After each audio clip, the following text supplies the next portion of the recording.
Binge the full week of The Ray Taylor Show ad-free over at patreon.com/inspireddisorder. What you manifest in your mind, you can bring to reality. Fear Street Part 2, 1978 is the second part of Fear Street, this time taking place in 1978. So actually this movie, so that's the follow-up to the Fear Street series, obviously.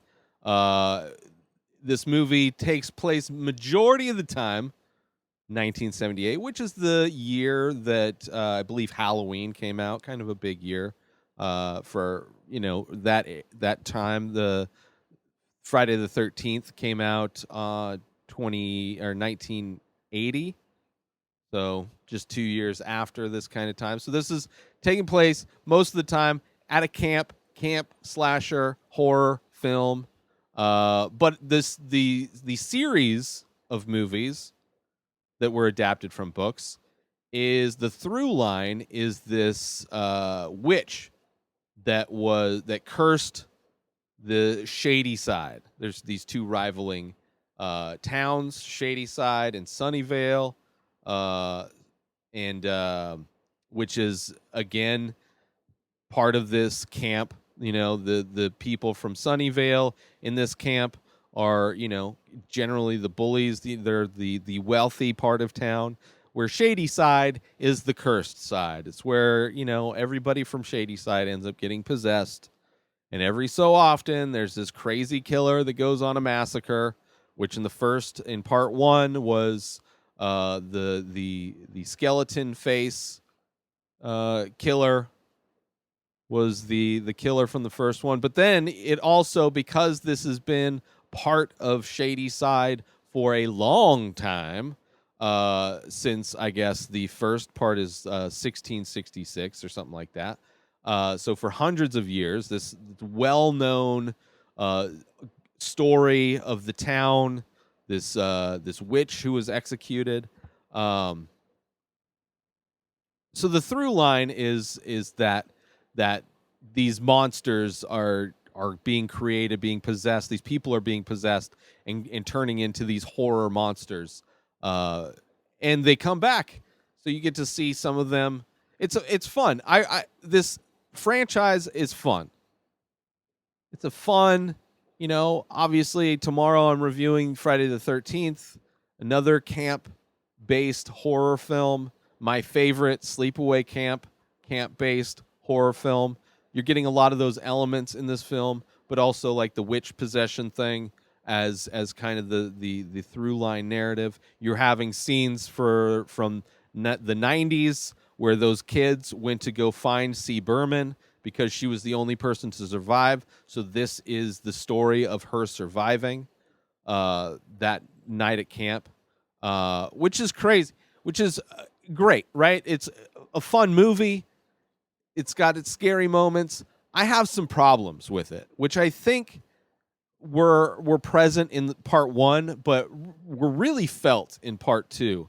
The way this movie looks is painful to watch.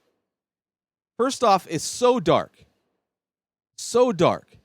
But adding to the darkness, when there is like decent lighting in a scene, there is this vignetting that it just makes everything so claustrophobic, so painful to watch, and it's so hard to see things. And I've tried watching this. I watched this on multiple screens, different quality screens, from like iPads to actual TVs. You know, like I've seen what it looks like on different quality screens, and it's always bad.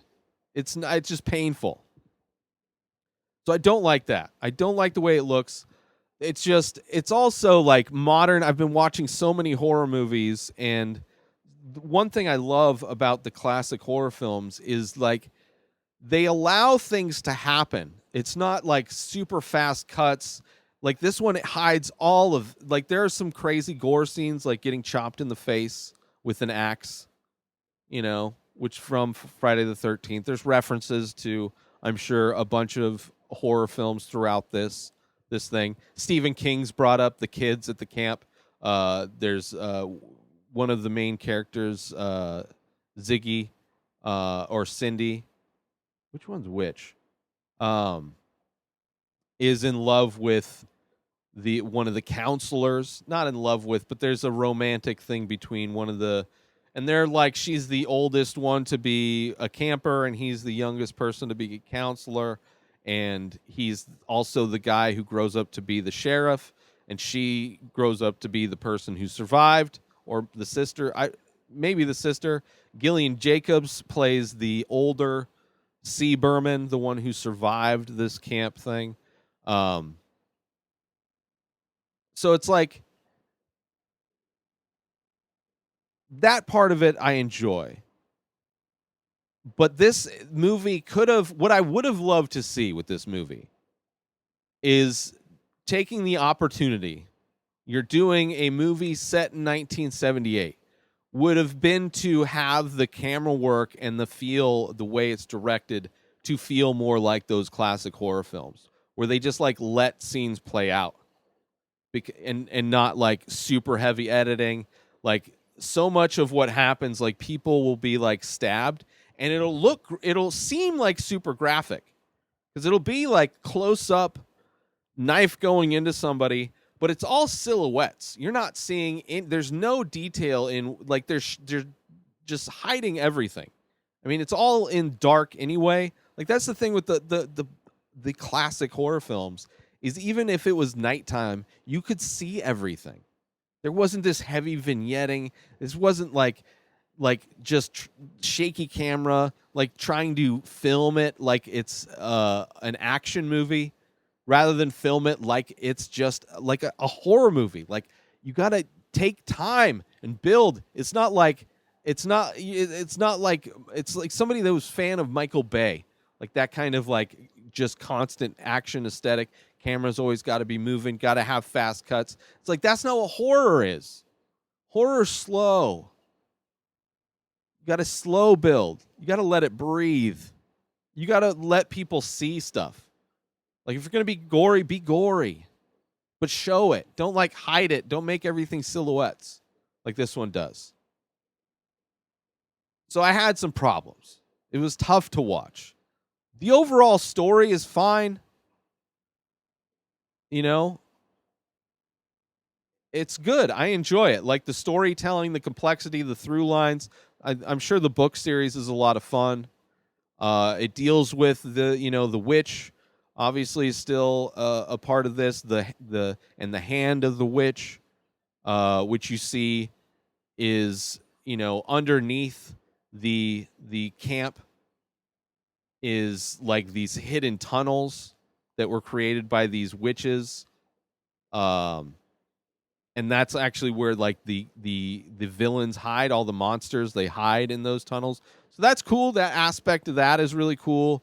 It is a fun like adrenaline filled like slasher type movie. So it is fun. It's just the way it was filmed and the way it looks is like painful for me. So in that way, I guess it's good. It's a horror movie that actually causes visceral pain in the person watching it.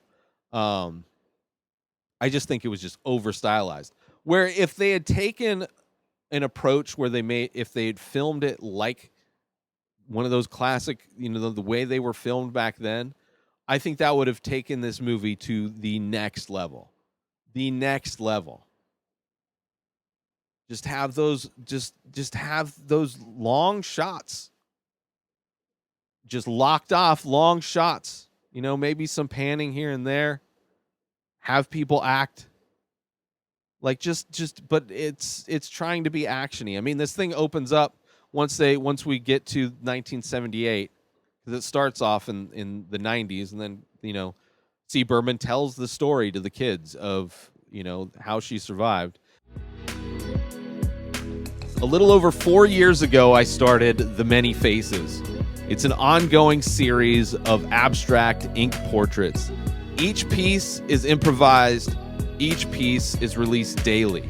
Start collecting now.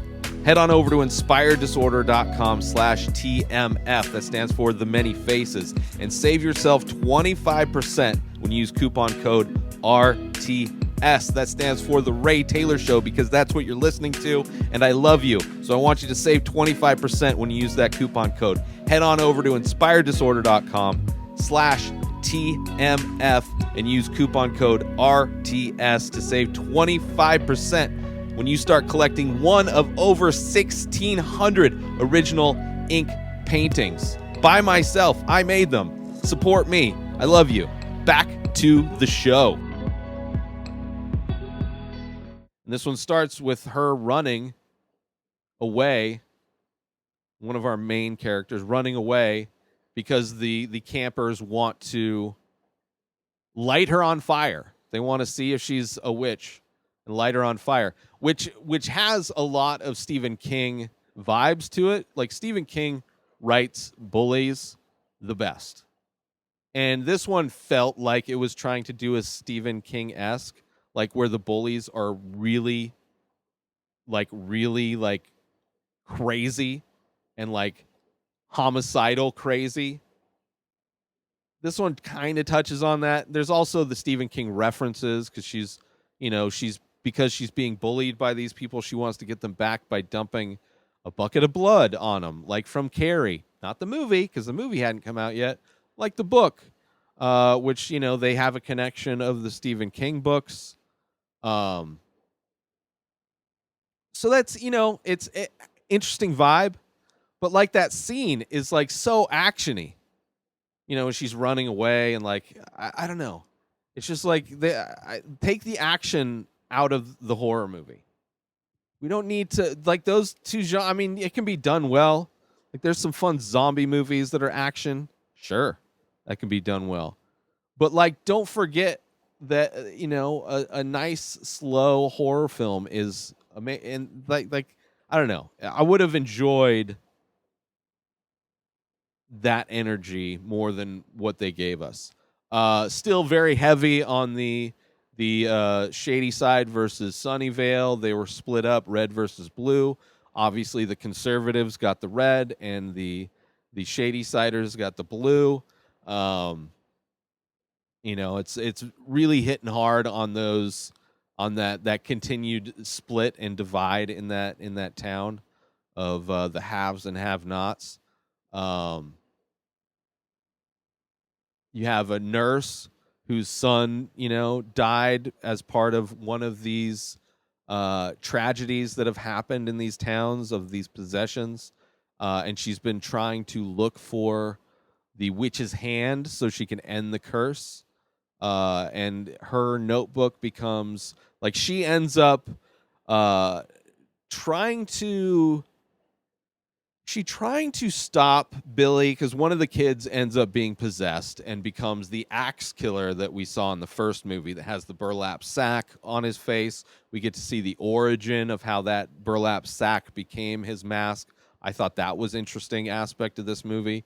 But he turns, and in that moment, in that scene, I think she's trying to... I forget what she's doing, but she, like, confronts our main character and this other dude, and they get in a tussle. The dude hits his head, and I think she dies. It's horrible that I'm kind of blanking on that scene. But she's like, she's kind of like almost that Jason Voorhees mom in some ways, whose son died at this tragic event or whatever. Except for instead of her being the killer, she's trying to end the curse. So that stuff's interesting when they get into the tunnels underneath the camp, which it's going to be also interesting in the last film to kind of see what that looks like. We get a taste of it at the end of this one, where a weird thing happens. Like, there's this weird, like, growth thing that's like pulsating. And then, like, when you touch it, I don't know. There's some craziness happening, which maybe it'll get explained in the last one. Maybe it won't. But there's, like, somehow the kids from the 90s got teleported into the 1600s. I'll wait and see. I haven't watched the last one, part 3 yet, but that's where this one ends, which is like a what? Is this a time travel? What's going on here? I know we're dealing with witches who possess and a lot of different monsters, but now there's this kind of, I don't know. I'm interested, and I enjoyed this movie. I just wish, like I said, I wish it was filmed different. Pills, one of the staples of most horror movies is drug use. Generally, the drug use in most horror movies, especially old movies, was alcohol and weed, are the kind of the two substances that are most widely used. This one, which I did enjoy, which was similar to the part one, is pills are being, are kind of the, were drugs back then. It's just nobody ever referred to them as being an issue because they were prescribed by a doctor. But, this one shows the kids just experimenting with whatever. Like one of the kids in this movie, like memorized the pharmacy book or whatever. So it took him a little while, but he knew every drug has a little code on it, so you can tell what it is. And they found some pills and they just took them without knowing, but eventually he remembers that it's just acetaminophen. But yeah, that's kid. I know tons of kids. I was friends with tons of people that knew all of the drugs their parents were on. That's one of the things, experimenting. Just take a pill and see how it affects you.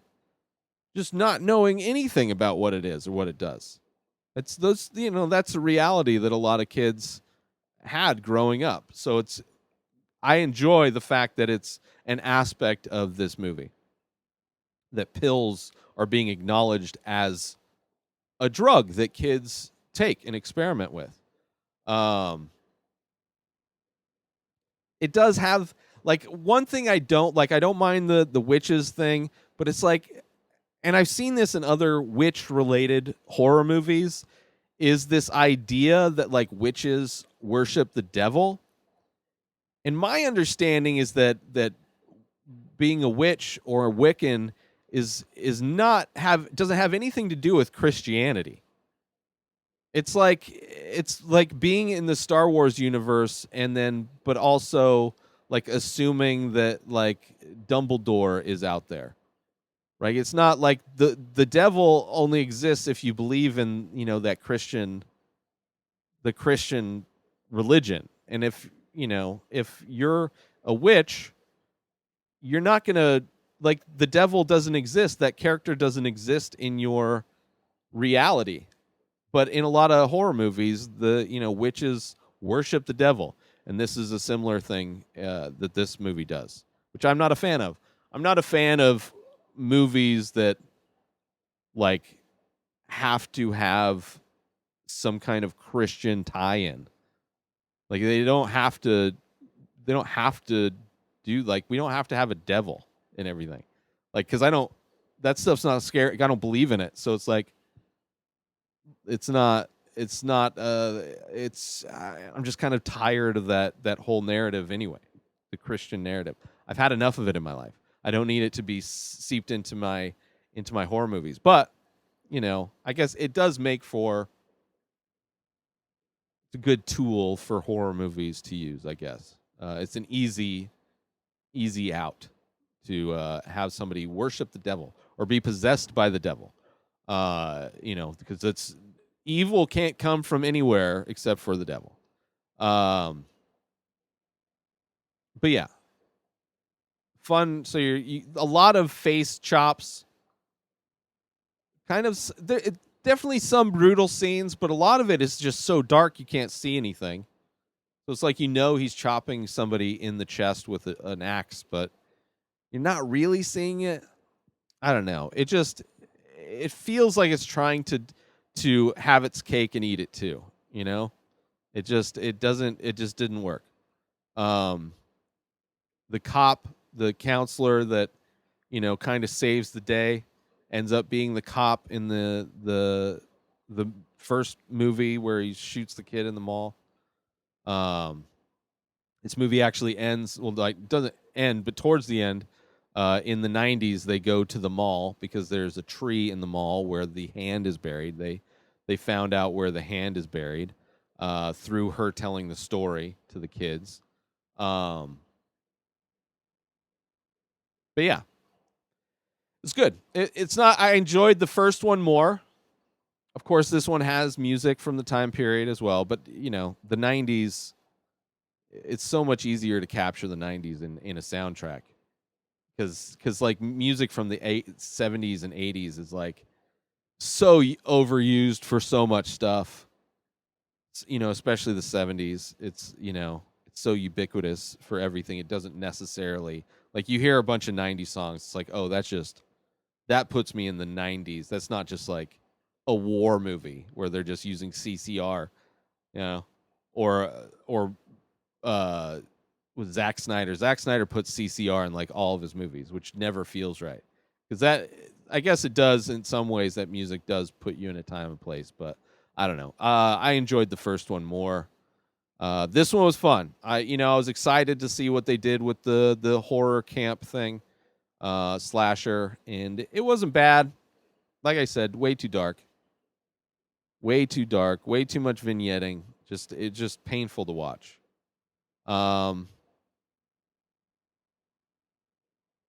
Oh yeah, this ends where it's like the kids know that the curse is real, right? There's a crazy end battle where the sisters trying to protect each other, and they both get attacked.